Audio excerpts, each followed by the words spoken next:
The boy from Tennessee. The nights in Columbia, Tennessee, were quiet. Too quiet for a boy with a mind that never stopped asking why.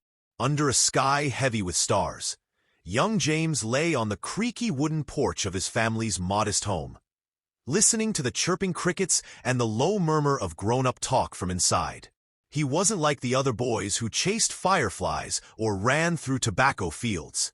James K. Polk, small for his age and often sickly, found comfort in silence and questions too big for a child to answer. His mother, Jane, called him in softly. She rarely raised her voice, but when she spoke, James listened. She was a firm woman, faithful, intelligent, and deeply certain that her son was meant for something greater than what these rural hills could offer. "You've been given a mind, James," she often told him, pressing a hand gently to his temple. "And the world is moved more by minds than by might." But the world was not kind to the weak. At 10, James was in constant pain, suffering from gallstones that left him breathless and pale. Neighbors whispered that he might not last the year. His father, Samuel, was a man of land and numbers, more grounded than dreaming. He loved his son, but he worried. James could barely lift a bucket, let alone run a farm. One stormy night, the decision was made. James would travel to Philadelphia, across miles of muddy roads and swollen rivers, to undergo a dangerous operation with no anesthesia. As the wagon pulled away at dawn, Jane stood firm at the gate, hiding her tears. James didn't look back. He was learning already. Strength wasn't in muscle. It was in enduring what most couldn't. The surgery left him changed. He returned quiet, more thoughtful, but with a new hunger. Books became his refuge. Cicero, Tacitus, Jefferson. Words were no longer just stories. They were tools, weapons. He began to watch men who spoke with force, especially one, General Andrew Jackson, the fiery war hero from Tennessee whose presence lit up every room. James didn't understand power yet, but he understood fire, and Jackson carried it in his voice. At night, James would mimic speeches into the empty dark, holding a broken broom like a scepter. He wasn't thinking of politics yet. He was thinking of being heard, of proving he wasn't the fragile child people pitied. And so, the boy once expected to die young made a quiet vow beneath the Tennessee sky. He wouldn't just live. The ambition no one saw coming. The quiet boy from Tennessee had become a man of deliberate steps and sharpened words.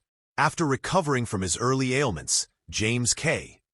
Polk dove into academia with the intensity of someone racing time. At the University of North Carolina, he stood apart, not for strength, but for the certainty with which he carried himself. He spoke little, but when he did, professors leaned in. There was something precise in his thinking, something unervingly direct. Upon returning home, James began to practice law. He preferred libraries to courtrooms, scrolls to spotlights, but something restless stirred beneath his calm exterior. He didn't just want to understand systems. He wanted to shape them. Then he met her. Sarah Childress was unlike any woman he had ever known. Sharp, poised, and as politically astute as any man he'd debated. She was fluent in conversation and classical literature, and more than once, she'd finished James's sentences before he did. Where others dismissed his ambition as lofty dreaming, Sarah saw potential and fed it. Their partnership became the quiet force behind his rise. Sarah guided without demanding, critiqued without shaming, and listened without judgment. When James was invited to run for the Tennessee state legislature, it was Sarah who packed his speech notes and reminded him to lower his voice when speaking in anger. Politics suited him. He was disciplined, detail-oriented, and above all, tireless. But the chambers of power were no place for gentleness. James soon discovered the pettiness, the posturing, the hollow applause. In Washington, as a young congressman, he was nearly swallowed by the noise, until one day he stood, in defense of President Andrew Jackson, his childhood hero turned mentor. James delivered a speech so fiery, so unexpected, that it silenced the chamber. He spoke of duty, debt, and destiny with a conviction that made veterans take note. That night, Jackson reportedly told a colleague, "The boy has steel in his spine." From that moment, Polk was no longer seen as just another Southern representative. He was elected Speaker of the House, an astonishing leap. But the closer he moved to power, the more his gaze changed. Friends who once called him earnest began to whisper of obsession. He no longer laughed as easily. He studied history not as a scholar, but as a man preparing to be etched into it. Sarah noticed, too. One night, as they walked the garden behind their Nashville home, she asked him plainly, "Do you want to serve, James? Or do you want to be remembered?" He didn't answer. The dark horse president. In the summer of 1844, James K. Polk walked into the Democratic National Convention as a name on no one's lips, and walked out as the party's nominee for President of the United States. The press called him a dark horse, a placeholder, a compromise between louder, flashier contenders. But James didn't flinch. He embraced the obscurity. "Let them underestimate," he whispered to Sarah that night. "I'd rather surprise history than flatter it." He didn't campaign in the traditional sense. He stayed home, letting his record speak for him. He had 4 clear goals: settle the Oregon boundary with Britain, acquire California, reduce tariffs, and establish an independent treasury. Sarah warned him, "For years is not forever." But Polk, ever precise, declared, "For years is enough, if every day counts." He won the election by a narrow margin. Still, the victory was decisive. At 49, he became the youngest president in American history. The boy once crippled by pain now stood at the helm of a fractured nation, divided by geography, class, and fear of expansion. Polk got to work. He negotiated the Oregon Treaty, avoiding war with Britain. He pushed through tariff reforms. He restructured the treasury system. But it was the Mexican border crisis that defined his presidency and nearly destroyed him. Polk believed Texas was American by right. When diplomacy failed, war followed. What began as a strategic campaign became a blood-soaked ordeal. Young men returned in pieces. Whispers of imperialism began to darken his name. Each night, James sat alone in his study, staring at maps stained with ink and blood.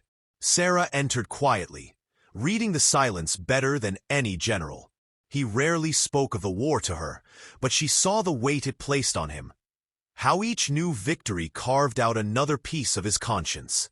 Even in triumph, he remained restless.